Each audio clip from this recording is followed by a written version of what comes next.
नमस्कार. आवाज माझा वृत्तवाहिनीत आपल्या सगळ्यांचं स्वागत. वेळेच्या काही ठळक घडामोडींकडे.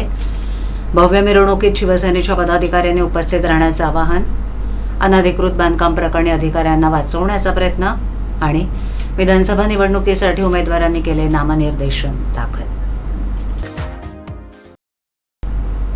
शिवसेना शिंदे गटानं उमेदवारांची यादी अद्याप जाहीर केली नसली तरी मुख्यमंत्री एकनाथ शिंदे सर्वप्रथम शिवसेना पक्षाचा उमेदवार म्हणून गुरुवारी 24 ऑक्टोबरला आपला अर्ज दाखल करणार आहेत. यावेळेला भव्य मिरवणूक काढून शक्ती प्रदर्शन करण्यात येणार आहे. त्यासाठी ठाण्यातील सर्व शिवसेनेच्या पदाधिकाऱ्यांना हजारोंच्या संख्येनं उपस्थित राहण्याचं आवाहन करण्यात आले. विधानसभा निवडणुकीसाठी अर्ज भरण्याची सुरुवात 22 ऑक्टोबरपासून झाली आहे. 29 ऑक्टोबरपर्यंत अर्ज भरण्याची मुदत आहे, पण मध्ये 2 दिवस सुट्ट्या येत असल्यानं उमेदवारांच्या हाती केवळ 5च दिवस आहेत. त्यामुळे पहिल्या 3 दिवसांमध्ये पक्षानं ज्यांना उमेदवारी दिली आहे ते अर्ज दाखल करण्याची शक्यता आहे.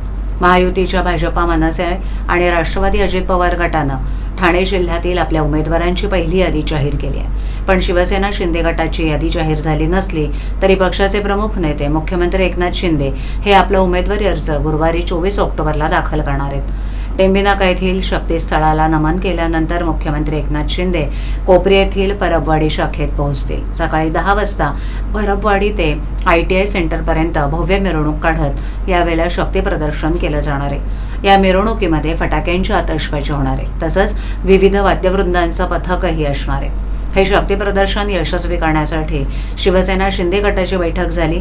यावेळेला केवळ कोपरी पाचपाखाडी नव्हे तर ठाण्याच्या सर्व भागातील पदाधिकाऱ्यांना, युवा सैनिकांना, महिला आघाडीला हजारोंच्या संख्येनं कार्यकर्ते आणण्याच्या सूचना करण्यात आल्या आहेत.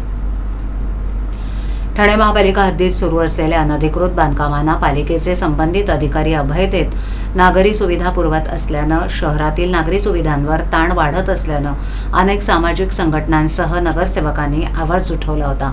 मुंब्रा परिसरातील लकी कंपाऊंड, वागळे येथील साईराज इमारत कोसळून अनेक जणांचे प्राण गेल्याच्या भीषण घटनेची पुनरावृत्ती होऊ नये म्हणून अशा अनधिकृत बांधकामांना कायमचा पायबंद घालण्यासाठी आणि त्याला जबाबदार असणाऱ्या व्यक्तींची चौकशी करण्याकरता ठाणे काँग्रेस अध्यक्ष विक्रांत चव्हाण आणि माजी नगरसेवक नारायण पवार यांनी महासभेमध्ये लक्षवेधी सूचना मांडली होती. या लक्षवेधी सूचनेवर 2 दिवस चर्चा झाल्यानंतर सभागृहानं सर्वानुमते 6 सप्टेंबर 2021 रोजी अनधिकृत बांधकामाच्या चौकशीचा ठराव पारित केला होता. त्या ठरावाच्या आणि 2009च्या नगरविकास शासन निर्णयास अनुसरून तत्कालीन आयुक्त विपिन शर्मा यांनी 16 ऑगस्ट 2021 रोजी सर्व सहाय्यक आयुक्तांच्या चौकशीच्या दिलेल्या आदेशानुसार ठाणे महानगरपालिका सेवेतील सहाय्यक आयुक्तांच्या चौकशीत या चौकशी अधिकारी नेमून करण्यात आल्या आणि प्रतिनियुक्तीवर आलेल्या सहाय्यक आयुक्तांची शासनानं चौकशी केली होती.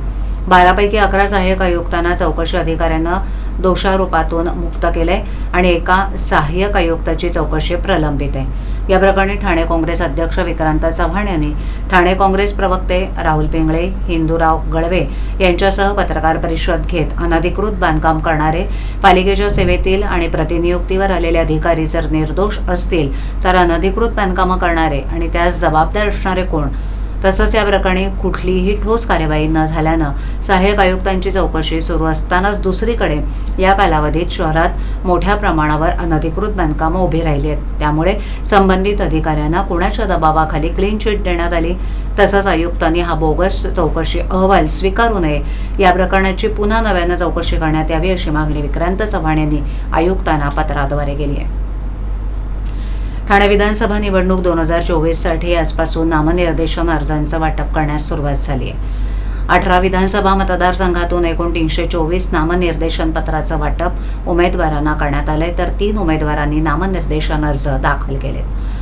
भिवंडी विधानसभा मतदारसंघात 7, शहापूर विधानसभा मतदारसंघात 9, भिवंडी पश्चिम विधानसभा मतदारसंघात 35, भिवंडी पूर्व विधानसभा मतदारसंघात 29, कल्याण पश्चिम विधानसभा मतदारसंघात 32, मुरबाड विधानसभा मतदारसंघात 22, अंबरनाथ विधानसभा मतदारसंघात 9, उल्हासनगर विधानसभा मतदारसंघात 2, कल्याण पूर्व विधानसभा मतदारसंघात 21, डोंबिवली मतदारसंघात 4, कल्याण ग्रामीण विधानसभा मतदारसंघात 6, मीरा भाईंदर विधानसभा मतदारसंघात 38, ओळा मजुडा विधानसभा मतदारसंघात 19, कोपरी बसपाखड विधानसभा मतदारसंघात 20, ठाणे विधानसभा मतदारसंघात 19, कळवा मुंब्रा विधानसभा मतदारसंघात 10, ऐरोली विधानसभा मतदारसंघात 11 आणि बेलापूर विधानसभा मतदारसंघात 31 अशा एकूण 324 अर्जांचं वाटप करण्यात आलं.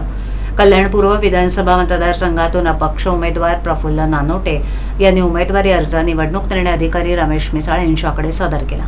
ठाणे विधानसभा मतदारसंघातून राईट टू रिकॉल पक्षाचे उमेदवार यक्षित पटेल यांनी आपला उमेदवारी अर्ज निवडणूक निर्णय अधिकारी उर्मिला पाटील यांच्याकडे दाखल केला. बेलापूर विधानसभा मतदारसंघातून अपक्ष उमेदवार गुरु सूर्यवंशी यांनी उमेदवारी अर्ज निवडणूक निर्णय अधिकारी अश्विनी पाटील यांच्याकडे सादर केला आहे. मुख्यमंत्री एकनाथ शिंदे यांचं वर्चस्व असलेल्या ठाणे जिल्ह्यातील उमेदवारी जाहीर करताना भाजपानं शिंदे यांना विश्वासात न घेतल्यानं पदाधिकारी कार्यकर्ते चांगलेच दुखावलेत. शिंदे यांच्या शिवसेनेचा विरोध असतानाही भाजपानं काही जागांवर उमेदवार जाहीर केल्यानं शिंदे यांच्या शिवसेनेत बंड उफाळून येण्याची शक्यता निर्माण झाली आहे. कारण मुख्यमंत्री एकनाथ शिंदे यांच्या निकटवर्तीय मीनाक्षी शिंदे यांनी भाजपा आमदार संजय केळकर यांच्या विरोधात निवडणूक लढवण्याचा ठाम पवित्रा घेतलाय. राज्यात सर्वाधिक आमदार असूनही एकनाथ शिंदे मुख्यमंत्री असल्यानं भाजपाच्या नेते पदाधिकाऱ्यांना ठाणे जिल्ह्यात दबावाखाली राहावं लागतंय. गेल्या 2 वर्षात भाजप आणि शिवसेना शिंदे गटात तीव्र स्पर्धा निर्माण झाली आहे. लोकसभा निवडणुकीनंतर राज्यातली समीकरणं बदलली आहेत. त्यामुळे एकनाथ शिंदे यांचं वाढतं प्रस्ताव रोखण्यासाठी भाजपा अंतर्गत एक गट सक्रिय झालाय. कल्याण पूर्व, ठाणे, मुरबाड आणि ऐरोली अशा जागांवर शिंदे सेनेचा विरोध असतानाही भाजपानं उमेदवार जाहीर केल्यानं शिवसेना दुखावली आहे. त्याचमुळे ठाणे विधानसभेत महायुतीत मिठाचा खडा पडण्याची शक्यता आहे. ठाणे विधानसभा लढण्याची तीव्र इच्छा असलेल्या आणि त्याकरता तयारी केलेल्या मुख्यमंत्री एकनाथ शिंदे यांच्या निकटवर्तीय ठाण्याच्या माजी महापौर मीनाक्षी शिंदे यांनी ठाणे जिल्हाधिकारी कार्यालयातून उमेदवारी फॉर्म घेतलाय. काहीही झालं तरी भाजप आमदार आणि आत्ताचे उमेदवार संजय केळकर यांच्या विरोधात लढायचंच असा ठाम निर्णय त्यांनी घेतलाय. त्यामुळे ठाण्यात भाजपा विरुद्ध शिवसेना असा सामना होतो की काय असा सवाल उपस्थित होतोय. भारतीय जनता पक्षानं 2 दिवसांपूर्वी 99 उमेदवारांची पहिली यादी प्रसिद्ध केली. यात ठाणे विधानसभा मतदारसंघातून विद्यमान आमदार संजय केळकर यांना उमेदवारी दिली.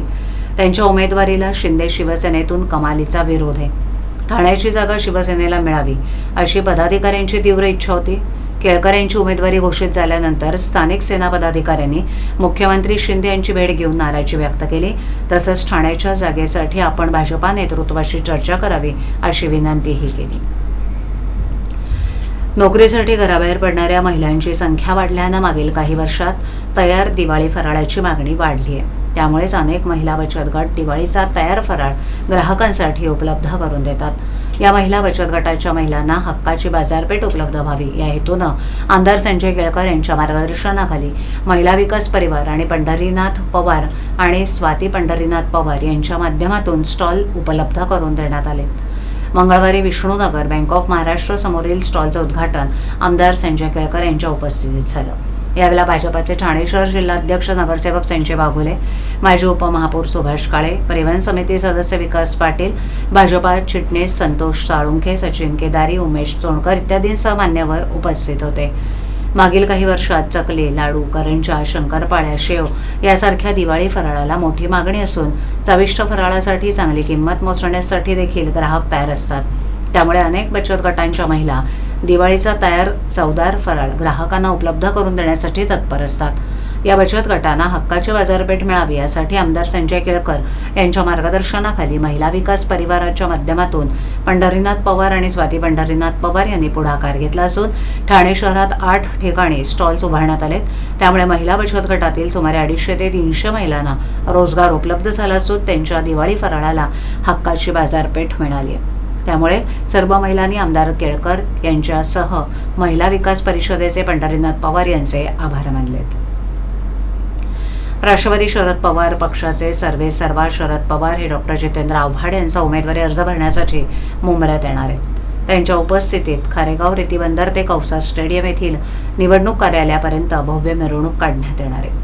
राष्ट्रवादी शरद पवार गटाचे अध्यक्ष शरद पवार हे स्वतः डॉक्टर जितेंद्र आव्हाड यांचा उमेदवारी अर्ज दाखल करताना उपस्थित राहणार आहेत. आव्हाड हे शरद पवार यांचे विश्वासू नेते आहेत. राष्ट्रवादीत फूट पडल्यानंतरही आव्हाड यांनी पवार यांची साथ सोडली नाही. उलट अधिक आक्रमकपणे त्यांनी पक्षाची भूमिका पुढे नेण्याचं काम केलं.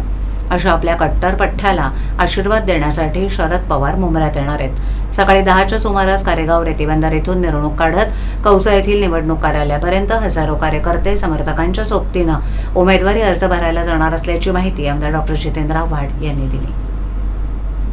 आवाज माझावरील एखादी बातमी पाहिजे राहून गेली असल्यास यूट्यूबवर ती तुम्ही पाहू शकता, तर मग नक्की सबस्क्राईब करा आवाज माझा। आजच्या ठळक घडामोडी शेवटी पुन्हा एकदा, भव्य मिरवणुकीत शिवसेनेच्या पदाधिकाऱ्यांनी उपस्थित राहण्याचं आवाहन, अनधिकृत बांधकाम प्रकरणी अधिकाऱ्यांना वाचवण्याचा प्रयत्न आणि विधानसभा निवडणुकीसाठी उमेदवारांनी केले नामनिर्देशन दाखल। आपल्या विभागातील काही सूचना अथवा समस्या असल्यास ते आमच्यापर्यंत जरूर पोहोचवा, आम्ही तुमचा आवाज नागरिकांपर्यंत नक्की पोहोचवू। आम्हाला संपर्क करण्यासाठी आमचा पत्ता आवाज माझा 103 साईलेक आदर्श नगर कोलबाड रोड ठाणे पश्चिम, आमचा दूरध्वनी क्रमांक 7666213141, आमचा ईमेल ID awazmaza.tvnews@gmail.com। तर पुन्हा भेटू याच वेळी याच ठिकाणी काही नवीन घडामोडींसह आवाज माझा वृत्तवाहिनी। तोपर्यंत नमस्कार।